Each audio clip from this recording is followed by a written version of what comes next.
Evening, everyone. Warm welcome once again for those who've been in the continuous journey of level 1, level 2. And now we are finally on, like Sonia ma'am said, the last step, which is an important step in our journey. So I am going to take it forward from here. I'm just going to share my screen. So with this, we present the agenda for today, which is the introduction to what GCT is. Then we'll go through the trainer skill assessment to have a look at what it looks like. That will be discussed also in the 2 sessions which we've planned for you today and another day. So we are going to divide these few topics. Then we've got the training sessions, what you need to complete for the GCT level. And then we'll talk about the demo video that you need to make and the GCT application, which is our primary component for today's session. So here we go. So Google for Education Champion. This is all about who Google for Education champions are. So champions basically are members of 3 certified communities. We've got the innovators, the trainers, and the coaches. So when we're talking about innovators, that's a big picture thinkers and problem solvers who design impactful solutions for education challenges. So we have to identify that and solve that as our year project. Then we've got trainers, which we are all here for, and soon to be trainers who will be the experts at skill building. So you would be empowering teachers and schools to effectively use the Google tools that we've been studying all through and using it over the years. Final one we have is coaches who focus on the sustainable change by working one-on-one with educators and school leaders to improve their teaching learning practices.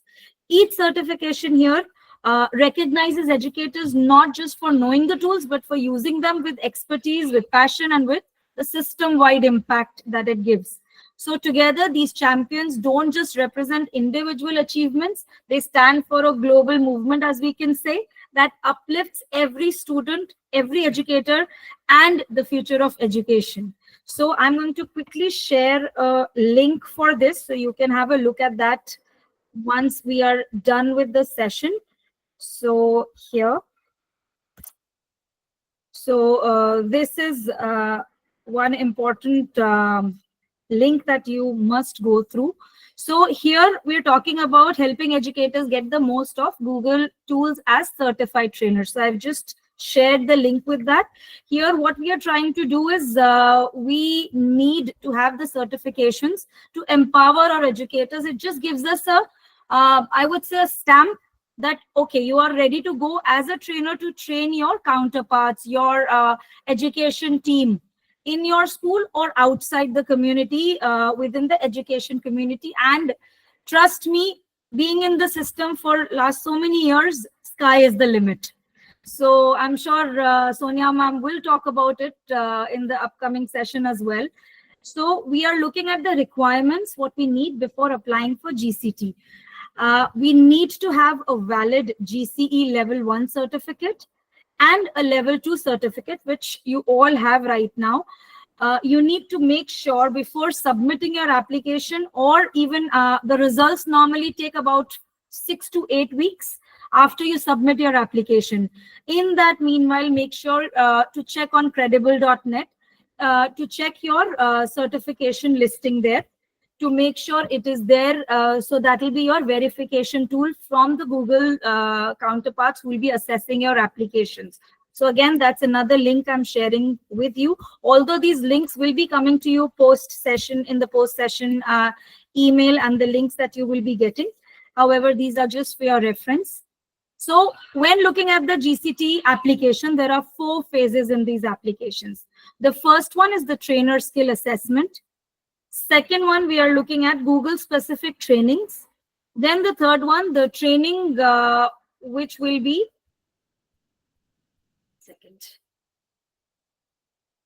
screen seems to be blocked. Yeah, the trainer video that will be on the workspace product. So any tool that you need to pick up, we'll talk all about all of this step by step. And the 4th phase is filling the application with case study.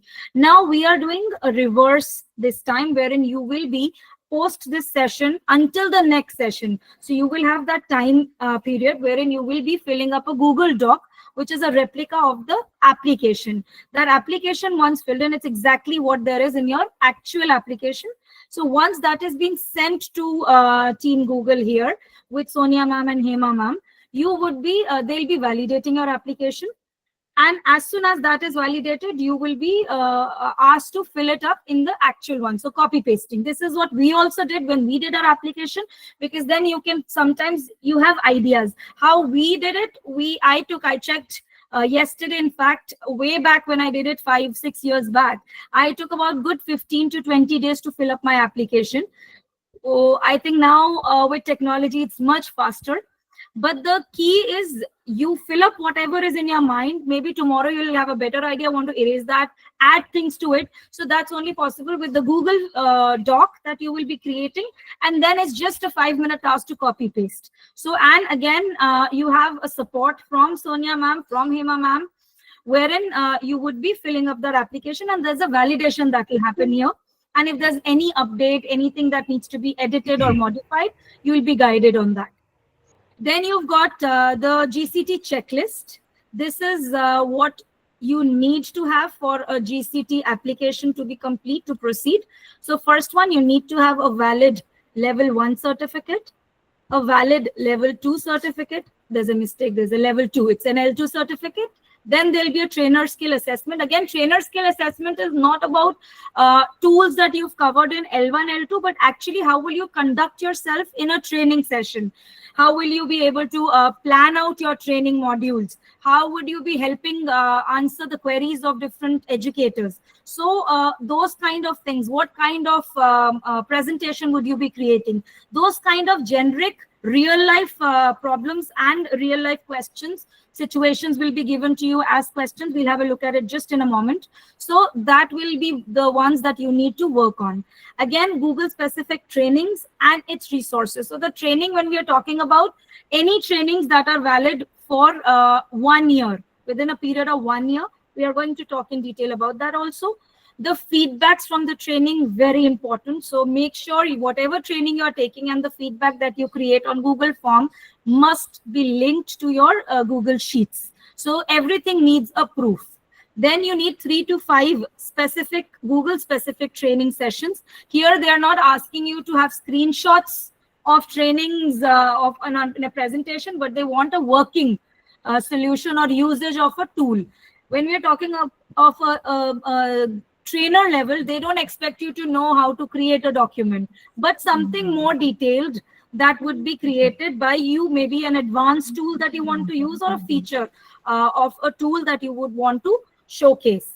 Then is the trainer video, which is a 2 to 3 minute video on the usage of a product. So here we have a skill assessment skill shop, like you had level 1 and level 2. Level 1 and level 2, I'm sharing a link here. This is a certified course. I'm going to open this also for you right here.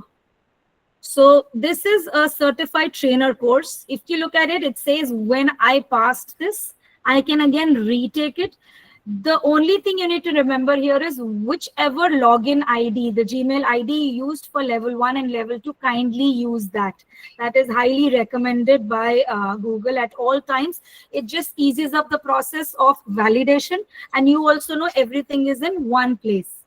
So these are some of the modules you need to look at.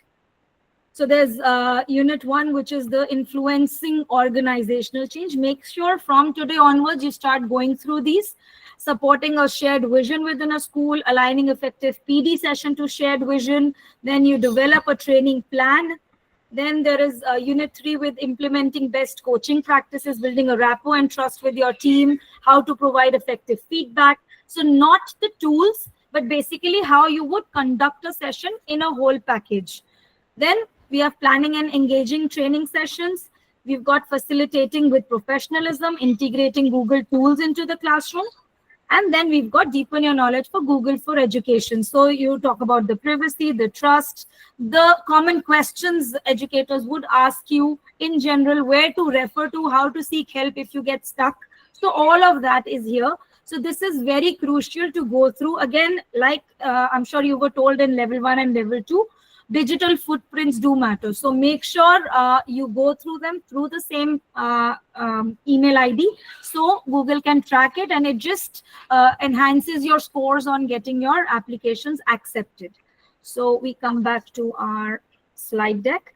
So here, after this training skill assessment, I have shared the link with you. Second. Yes, I have. So moving on to the next one, it says why training, Google for Training Certified Trainer Skill Assessment. Why is it important? So here, what we're talking about is the importance of trainer skills assessment in the journey of becoming a certified trainer. So the assessment here is, like I said, more than just a test. It's a quality checkpoint to make sure your trainers are fully prepared to deliver impactful learning experiences. And why is this important? It validates your product knowledge, wherein it ensures trainers are proficient in Google Workspace for education tools like classrooms, like docs, sheets, slides, forms, and Google Meet. Hence, confirms the ability to use the advanced features very effectively. Then it talks about checking the training pedagogy skills. Here we are assessing the understanding of adult learning principles and best practices for delivering an engaging and interactive training. It ensures trainers can adapt their teaching to different learning needs, to ensure that trainers are effectively teaching, engaging the participants, and adapting to various learning styles. This is again very important. Like in a regular classroom, we look at differentiation and different learning styles of our students. So it's the same way it happens with the trainers at the educator level. Maintaining Google training standards. So it's just that Google wants certified trainers to provide those high quality standardized trainings globally. Hence, to maintain the consistency of the Google tools globally that are taught, and to ensure quality across trainers worldwide, schools know how they are learning and highly skilled professionals. So that's how it works.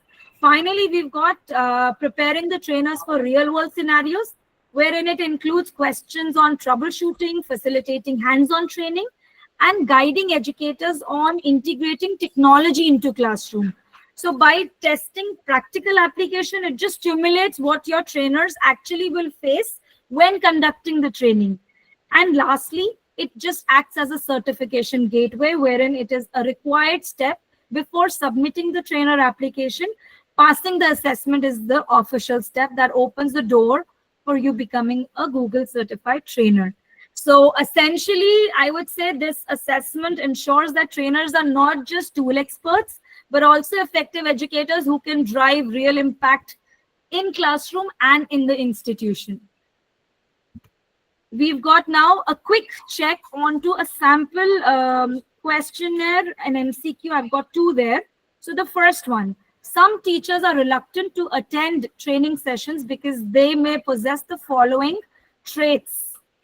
Select all that apply. Again, I would like to repeat, whenever you have got something that says select all that apply, by default, there are more than one correct answers. So have a go on it. If you can type in A, B, C, D, or any two. So we've got B, C, all apply. Any more answers? Any more guesses? We've got B and C. Okay, B, C, D. So they lack resistance. They are resistant to change, confidence, apathetic. I wish I could also ask for that toffee. Okay. So all. All right. So yes, like some of our smart educators have given their answer.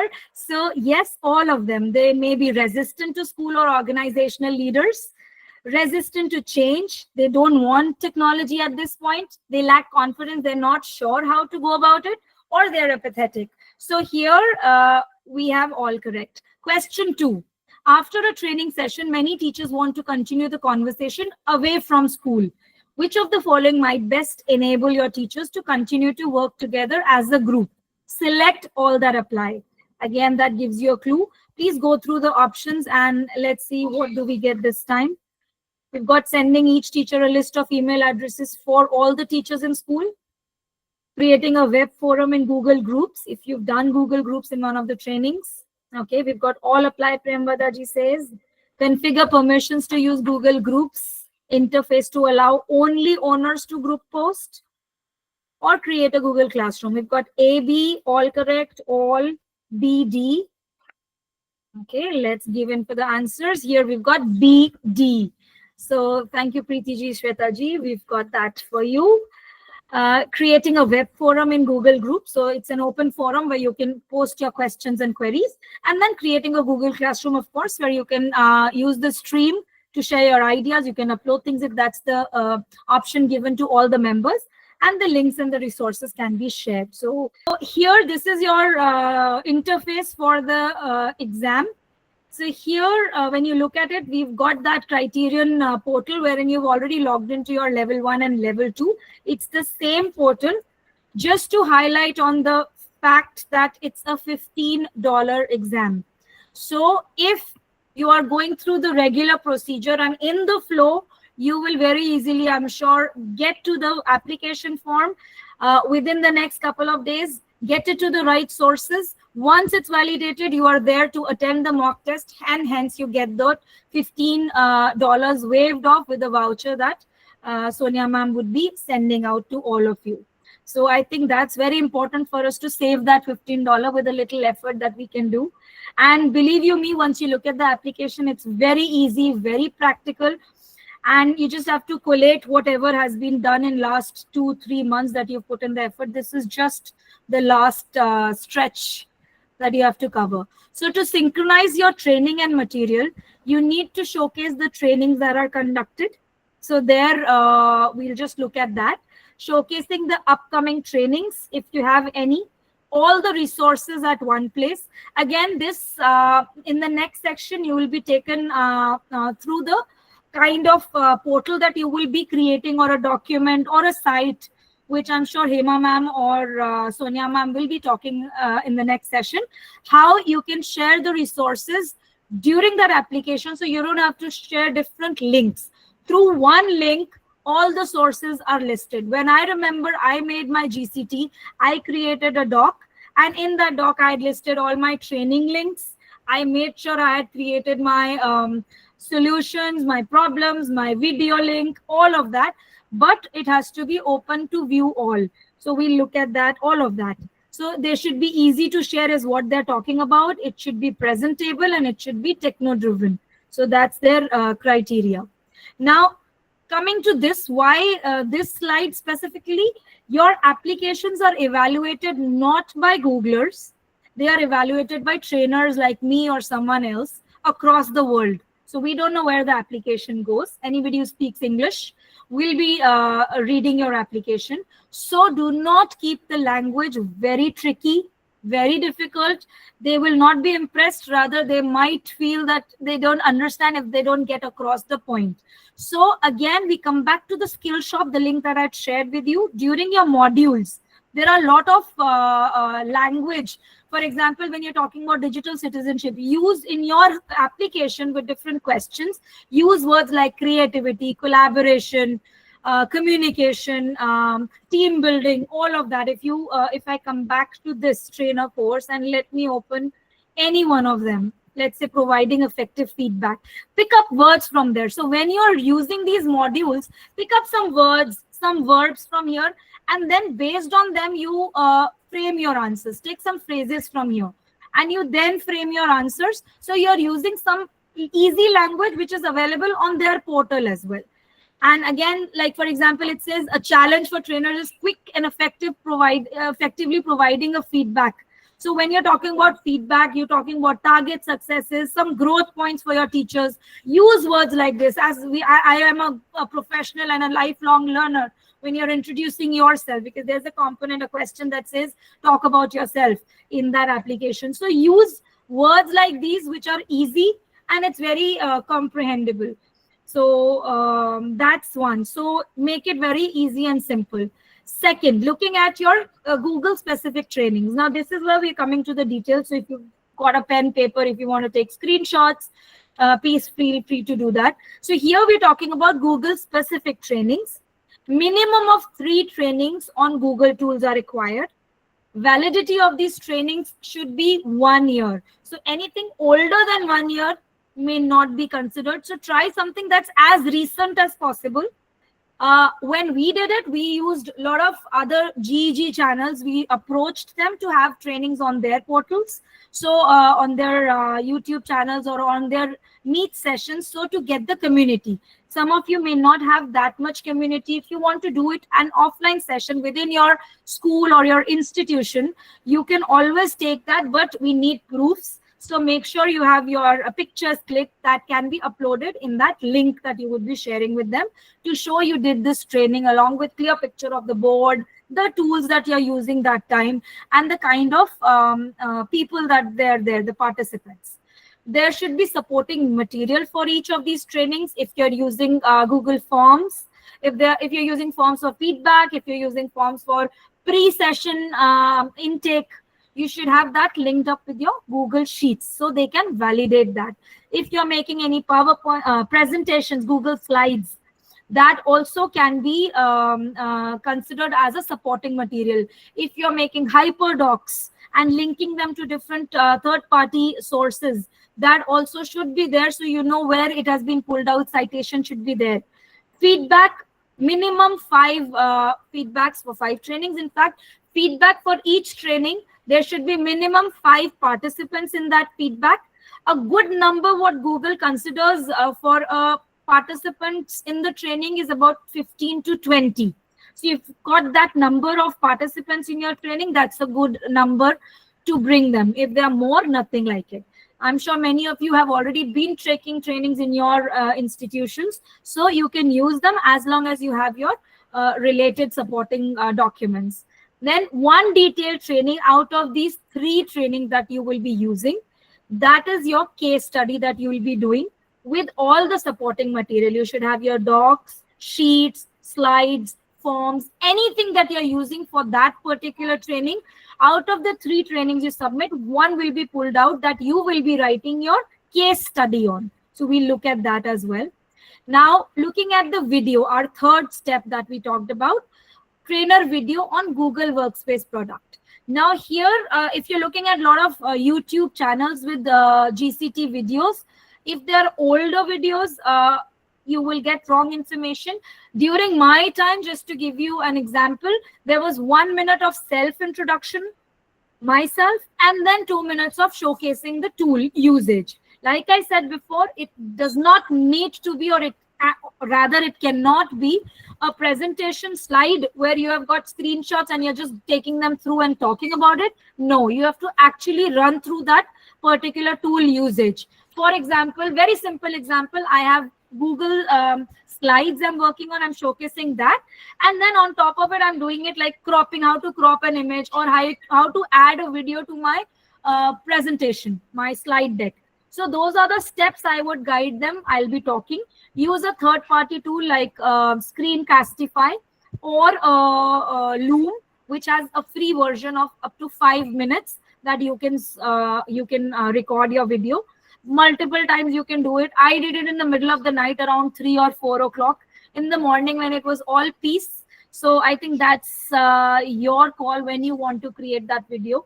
So that should be a 2 to 3 minute video. Now the pattern has changed. The whole idea is about no introduction of the candidate, but it's the introduction of the entire tool that you will be using. So use that 2 to 3 minutes. Do not exceed 3 minutes. 2 to 3 minutes to just explain the tool. They don't need to know your name, your place, your qualifications. Just start right away. Today I'm going to explain this tool and what is the usage. That's it. You need to demonstrate that. Show how the tool can be innovatively used in the classroom or school setting. Very important, when you looked at the YouTube during L1 and L2, we taught you how to do the unlisting of the YouTube video that you add on or you upload. So make sure it is unlisted on your YouTube. Don't get views on it. Then share it via Google Drive. So when you take it to the drive, once you download or you will share the link, anyone can view. Very important, anyone can view, even for the application submission. Anything that you're using as supporting document, or you're putting everything on your website, you're creating a site and putting all your tools, or a doc, make sure you're making it as viewable by anyone. So be creative, authentic, and engaged. This is how it will be evaluated. The length of the video should be between 2 to 3 minutes. Do not go beyond 3 minutes. Content must focus on Google Workspace product. Do not use another third-party product, specifically Google. And within the tool, if you've got any particular feature you want to talk about, please use that and make it as creative as possible. Clarity, which means instruction and steps, should be easy to follow for the trainees. And then the innovation clearly would demonstrate how the tool can enhance teaching and learning in a school setting, is what they want to know. How? Because we're talking about Google Workspace for education. Now, filling the application with the case study. So here I'm again sharing the link for this case study. Must go through this again. This is on the website. I'll just see if I can open that right away. Here. So this is what it looks like once you open it. It says become a certified trainer. Once you click on apply now, it will open to another window. And this is where you can also look at connecting with other current trainers and innovators. And on the right side, it shows you how you can start your application right here. Before that, if you want, have a go on clicking here, and it will show you some reasons why applications can be not approved or simply rejected. So this is where it is. Once you click on sign in with Google, it will further take you to the Gmail that you've used for the for earlier exams, L1 and L2. Kindly use the same one and it will open the application for you. I'm not going to do that here, but this is just how the process is. And once you do that, this is your, like I showed you, this is your step 2. Sign in with your Google account. And this is what it will show you. So here it will show you what do you want your training to be in which language. So there's English, non-English, Spanish, Portuguese, Korean, Japanese. Right now for us, it's only English that's applicable. There are no regional languages present. And you click on the right side, which says start your application. So that will be your step 3. Once this is done, your application will begin and something like this will open up for you, which I have opened up. I am also going to share this link with you. Just give me it. So this link is something that I will be giving you again on your chat box. So once you click on this link, it will ask you for a forced copy. Create a copy for yourself. So everybody gets a different document. This will also be shared with you post session. So once this is shared with you, we are going to talk about how it will look like. Make sure the moment you start it, make sure you have a copy of this with your name on it. So please change the name. This is how it will look like. I'm just going to open you right here. It says GCT application process. These are certain links that have been provided to you. So here you can rename with your name, Harpreet. Let's say I do it. It's my copy. I say Harpreet GCT application. That's how I have done it. Then these are some of the quick hyperlinks. I can go straight to what it asks me and it will scroll down. So this is how you can validate. This is all what we just discussed. The links are right here. So the level 2, the trainer skill application link. So it's right here. The skill shop is here where you can go through. Then Google specific trainings and their resources. The slide we just went through, all the rules are here. So this is how it will look like. Then the feedback with the training. What are the guidelines? What should you check on? Once this is done, I'm going to go on to 3 to 5 training sessions. Trainer video, which I just told you, it's 2 to 3 minute video. Filling the application form, and we are going to look at the case study. Now, key pointers about the case study. Let's go on to this one here. before we dive into our application. Here, key pointers about case study. What it talks about is case study is very important. This is the crucial part of your Google certified trainer application. It's not something to be rushed. Like I said, I took good 15 to 18 days.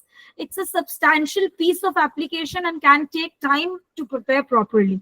So you need to choose one training session that you already conducted out of the 3 that you wrote in the application. Take one of them within that 1 year. Make it as recent as possible where you have used Google tools. Now the focus should be on showing the impact. That's what they want to know. How you planned the session, how you delivered it, and what outcomes it created for educators or students. So here it helps Google basically to see your ability to design and deliver high quality training, not just once, but in a way that creates a lasting difference. And so this case study is really not about, I would say it's only about demonstrating your training effectiveness, your, some of you may have your storytelling skills, or the real world impact you create as a trainer or a presenter. Now, again, some of the key pointers here for writing the case study for the trainer application, which Google will ask you questions on, those 5 specific questions that are very important, each with a limit of about 200 words. So first one talks about describing the training. So here you'll need to explain what the session you have taken up as case study was about, how you demonstrated the Google tool, and most importantly, how you showed teachers its practical class integration. It's not just about features, it's the impact in teaching they really want to see. The second one talks about the engagement and differentiation. So here you'll share about how you kept your learners, be it the little ones or the adult learners, engaged during the session. Now you're talking about the adult learners. When you're talking about the educators, you training them as your participants. They should be engaged during the session, and how you adapted the training for participants with different skill levels. So there can be an intermediate level. Let's say you're training someone on Gemini. So what is their use level?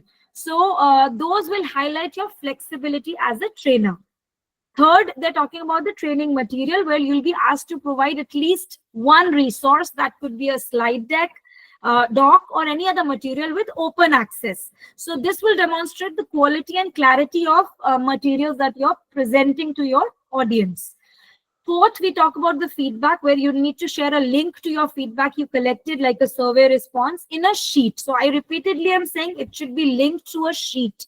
This shows that you should, you don't just deliver the training, but measure its effectiveness. You go back, work on the feedback, then you adjust your further future trainings, or if it's a follow-up session that is to come, how you are adapting to the feedback that's been given to you, and then how you improve it. This is your final step, where you'll be explaining how you would improve the training based on that feedback. So this is where you show the growth mindset and willingness to keep getting better each time. Finally, we've got the last 2 pointers that it talks about, wherein it is recommended that you draft your responses in the Google Doc, which we have shared with you. You have created a copy. If not, it will come to you again, or it's in the chat. So it just allows you time for saving. You know, docs don't need any special saving. It's there. You can access it from any device across the globe.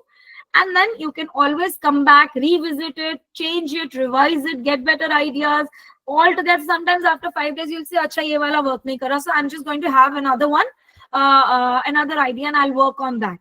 So it's just very flexible, and you have no stress that you're doing it on the actual application. Kahin wo submit na ho jaye. All of that apprehensions people do have. So to save that, and like I said, Sonia ma'am and Hima ma'am are there to support you with the application validation. So use that as your best moment to fill up the application. So then the case study also will be a practical demonstration of your training skills. So use the Google tools in sync with the pedagogical application that you would be doing on this training. So here I'm going to take you directly to the application now. Coming back to this. Ma'am, I'm sorry, can you repeat the date part? The date part. I just forgot. What did I say about the date? In the One second. previous, so, 1 second. I'm gonna go back to the slide deck. Sorry, I got in the flow and I forgot. Yeah. Are we talking about this or here? The date, if I remember, I don't know if that answers your question. The date, what I was talking about was about the the duration of your training should be within that 1 year. So it should not be older than that. Is that what you were talking about? yeah, yes, ma'am. Thank you. Yeah, and also another, since I just attended a symposium in Singapore, and they did mention on one of the training sessions that it's not a statistics, but yes, the possibilities of accepting your applications are more when you have after, as soon as you give your L1, L2, the trainer skill assessment, the TSA, your chances are very high that your application will be accepted if that's in the period of 3 months. So make it as recent and as early as possible. So I again would like to repeat that since Sonia ma'am, Hema ma'am are there to validate our applications, just give it a go, send your application, and then expect a feedback. Once it's done, you just have to copy paste and you're sorted, you're done. And then you take that TSA, or just before that, once your application approval is there, you take your TSA. In the meanwhile, right after this session, that's how the flow should be. You should start on your skill shop modules to go through. So I think that's how, if that flow is kept in place, I think nobody can refuse the applications that you will post. I'm quite confident on that. So here we are looking at the rules that we just talked about. Now going to our second part, wherein this is your now actual application that will look like. So Hema ma'am has very generously, along with Sonia ma'am, created this for us, which is absolute replica of the application form, but you would need to fill in right here. So you know exactly how the application is. So I'm not going to fill the whole thing, but just to tell you that this is the place where you can fill in your entries. So name of school or organization, again, you see bad reader, I wrote my name. So you can just add ABC school. So make sure you read whatever your instruction says. Each question more or less will have an explanation next to it. It says your school systems, primary Google for education domain, if it's an edu org, or for example, mine is lfidelhi.org. So somebody, for example, I don't know, DPS may have dps.edu. So just put that domain in, then you've got your job title, the school or the organization's website that you have. Again, these are the starred required fields. These ones are non-clickable links. It is just to show you, we have placed them here to show you that these will be there in the application, where once you click save for later, which means you can come back to it. But until today, until this moment, anything you've entered has been saved. Next time when you log into the same portal for the application, you can again start and continue from where you left. So that says save it for later.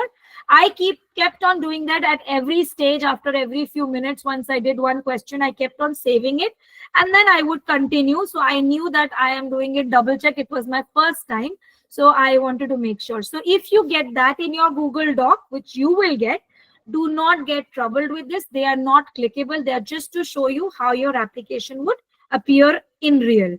Our second step after this, once you register for this, the application details. That's your second step. So here are your application details right here. So it says training or professional experience. So optional demographics. So here only answer the demographic questions if you live in the United States. So we don't do that. Then this is a generic application for the whole trainer community across the world. So anything that does not apply to you, you're not bound to do that. Then the gender. Then you've got the pronoun he, she, I, him, her, if you're a man or a woman, right there. Application questions. This is where it starts.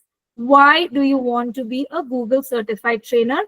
Feel free to share any links or artifacts or resources you've created, like a video, a blog post, paper, tweet, picture. So please write that. And if you've made a video, you want to make it interesting, you just want to talk about why you want to be a Google certified trainer, please do talk about it, but do type in here to make sure you have that in writing, just in case they don't understand what we are talking.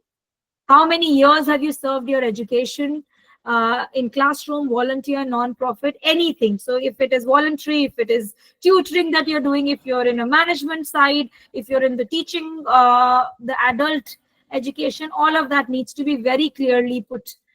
Please list any relevant experience that you may have in training or coaching. So here, if you're already conducting sessions, please do mention those.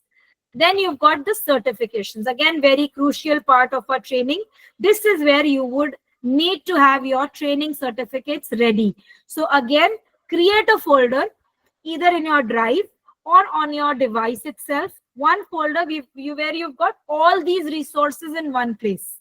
So you don't have to look for them, and they have a clean path.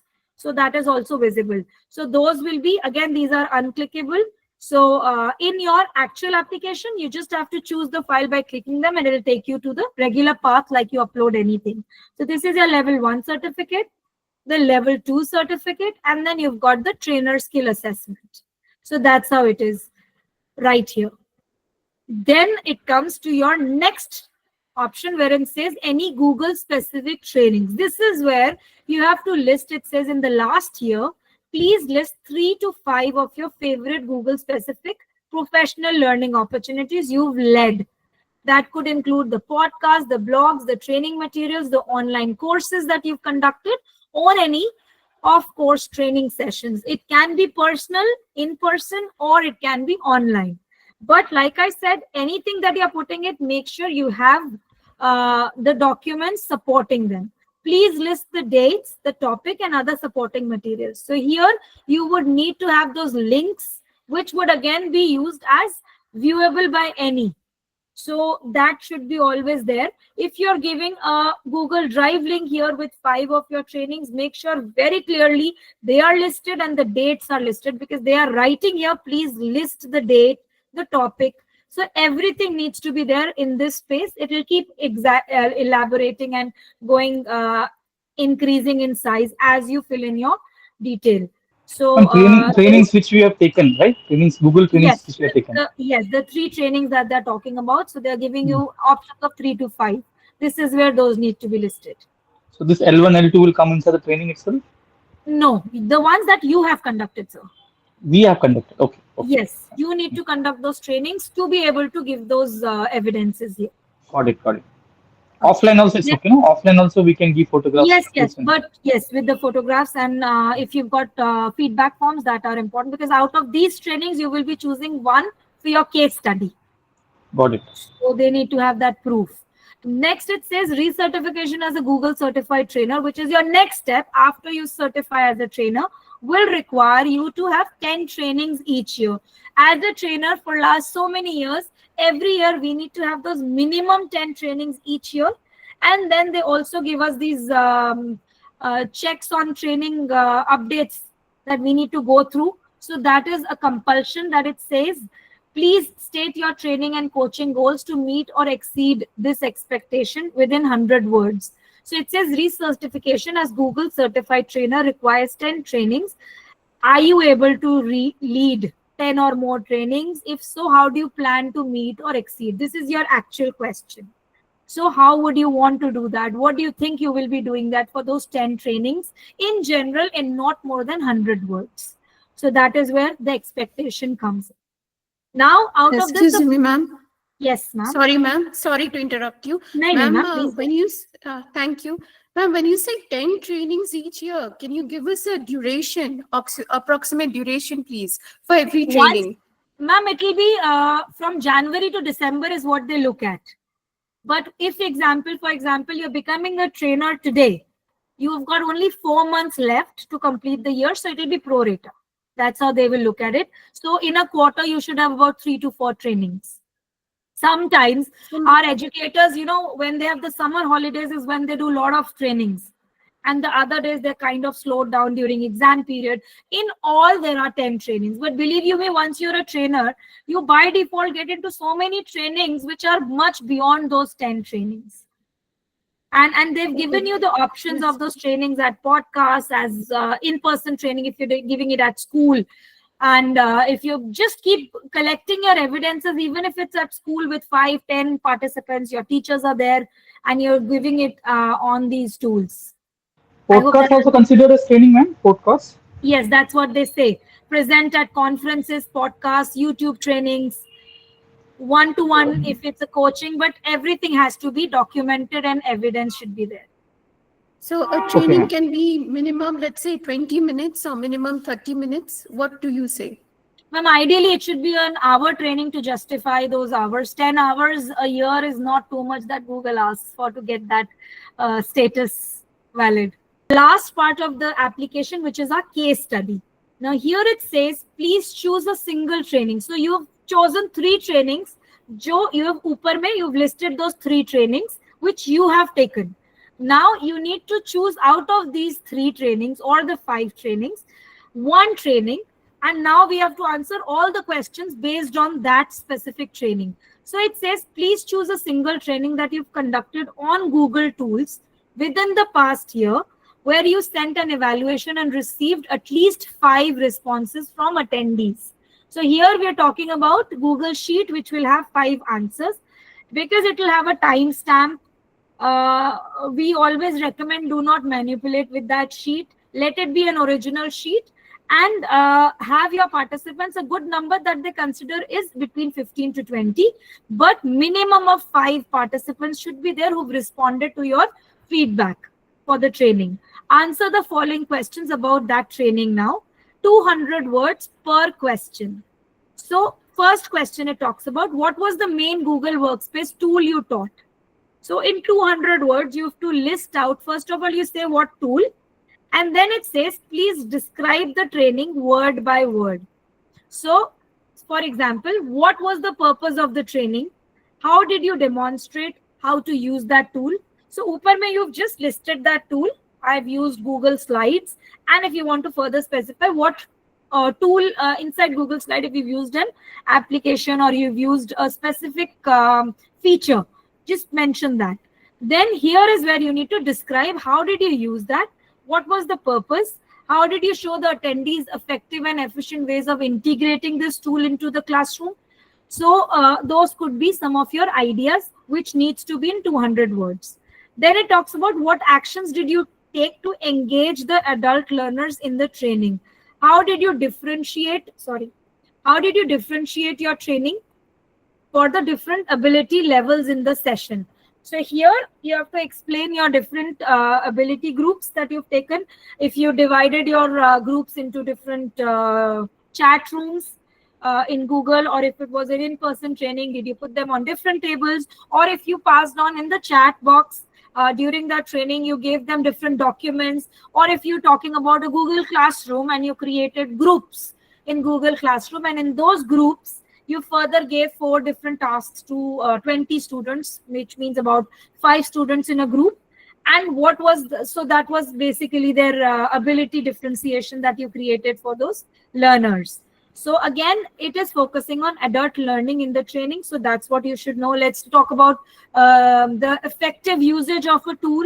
And there are beginners, intermediates, and advanced users. So maybe you did that for the very beginner ones. You gave a different task. Advanced one had to do a little more, and the intermediate and the advanced had to do high expectation tasks.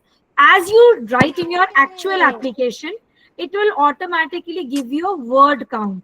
So if you've done 120 words, you still know you've got 80 words to go.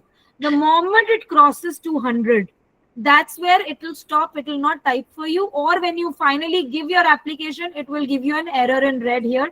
So you need to manipulate. This is where I used a simple trick to use, like and was the shortened form of and. Then sometimes for government I use some short abbreviations, something that you can shorten your things with. Sometimes you don't want to use and or any other thing, you just put a little comma. Sometimes comma ke liye bhi space nahi, you're getting short of one word, just remove. All those tricks do work to complete those 200 words, because sometimes it's hard to put everything. It looks like a big number, but when you look at the words, it is too less to explain once you get into the flow. Third question it talks about is provide links to at least one original training material. Now, this is the training that you've done. Here is where you need to give the link.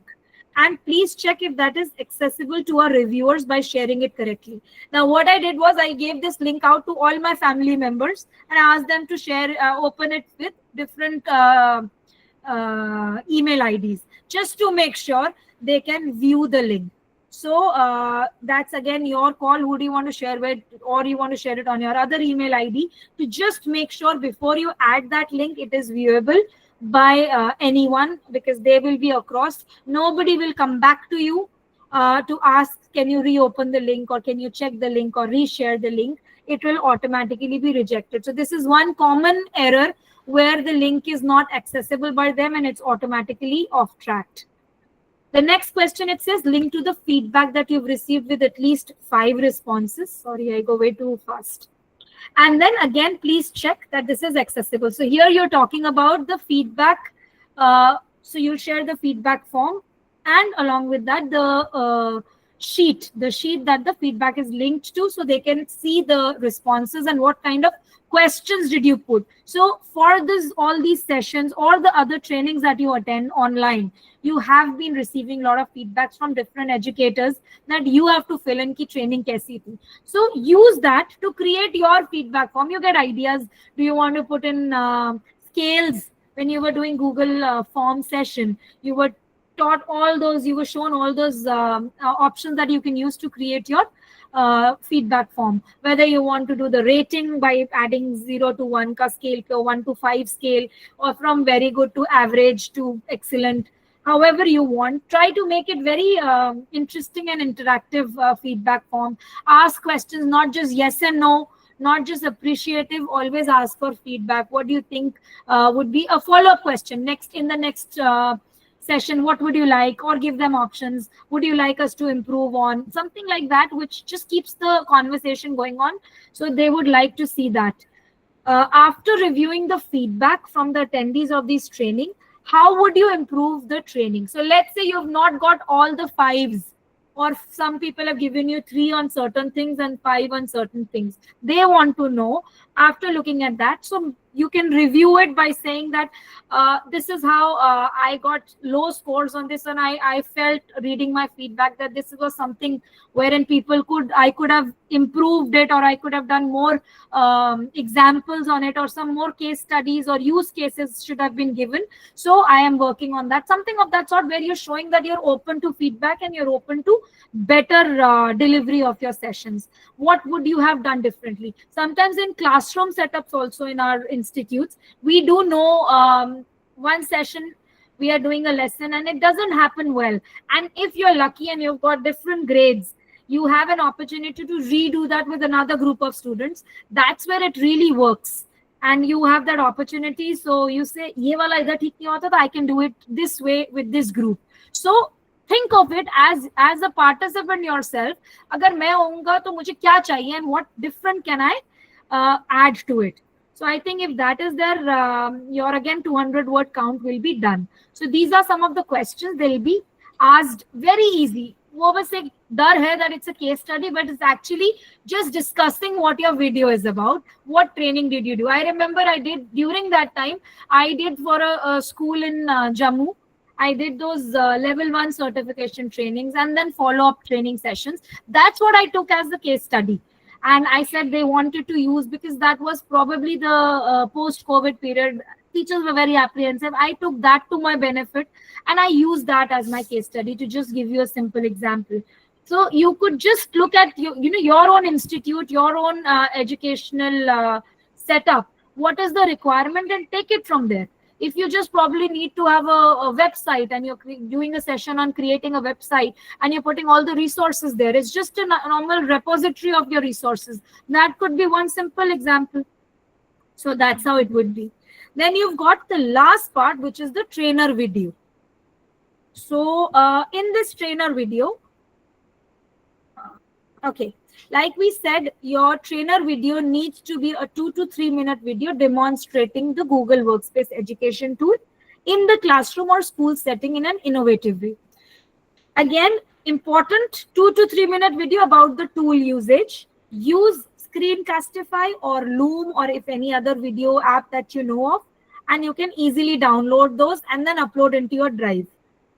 And then from there on, do you want to add that link that you generate to your Google Doc that you want to create, or to your Google site repository that you want to create, so that सिर्फ वही वाला एक link जाएगा हमारी application में, and then Google will just click on that link and everything will be available there. They don't have to go to 10 different places. And for you also to refer back, it's easy. Then it says, make sure it is unlisted. It is shared in your Google Drive with the setting anyone can view. I am repeating that. This is very important. See the evaluation criteria. We just talked about it. It should be 2 to 3 minutes. It should be on Workspace product. Do not use anything other than Google. Then the ease of training, to follow the steps. So make it very simple. Don't make it complex. उनको अच्छी English, अच्छा mix नहीं चाहिए. उनको अच्छा concept चाहिए is what they're looking at. And make it creative. How creatively you can use it, instead of just saying how to insert a picture. That's also Google tool, but it will not challenge your maximum capacity. So they want to know how you can use all the Google Docs to create a hyperdoc. Maybe you can do the 5 E's concept and you talk about that, how to add a video to it, how to add something where they don't have to go use Google Drawings. You've got so many of those chips, the blocks, all of that are new features. Translate feature, a lot of them. So just use them, explore, and there's lots of it. Application demonstrate how tool can be used in a setup in an innovative way. That's what they want to see. And I think re-applicants only. This will be also a section that will be given if you are reapplying. So you don't have to do that. Again, it says which parts of the application have you improved. This is your last bit. This will not concern you. And then here again, there will be clickable buttons in your actual application, but in your Google Docs, it won't be a clickable link. So you can just ignore that. The last page in your application, so it'll just go step 1, step 2, step 3, or page 1, page 2, page 3. So this will be your last page, which is a confirmation page. Here it says you're almost there. Take your time to review your answers. So you can go through them. As answers cannot be changed when it's submitted. So it's like a warning to you before you submit it. Please take care to check any evidence presented. If you want to again check your links, learning materials that are publicly accessible on the web. Are these materials? They are there to review the scores by showing evidence of your training, and we cannot count them if they cannot view them. So it's simple. Again, the terms and conditions they are saying. So it's just that certify that it's all true, accurate, like you fill up any application form. I understand application materials become the property of Google. They won't be returned. But since it's Google, we have all the evidences with us. It stays on our drives. And then if you're making it on a Google website, it will always be there with you as a repository. If you're making it on a Google Doc, it will always be there. So once this is done, submitting this form will send your information to Google's trusted third-party vendors who are managing the form. Then these will further be sent to different Google certified trainers like myself and others across the world to see. Here they'll be asking you to fill up your name as your signature, and you will be clicking on save, and final would be the submit button. And with that, we'll close our application. This is how the whole procedure goes. So I think we have covered pretty much everything.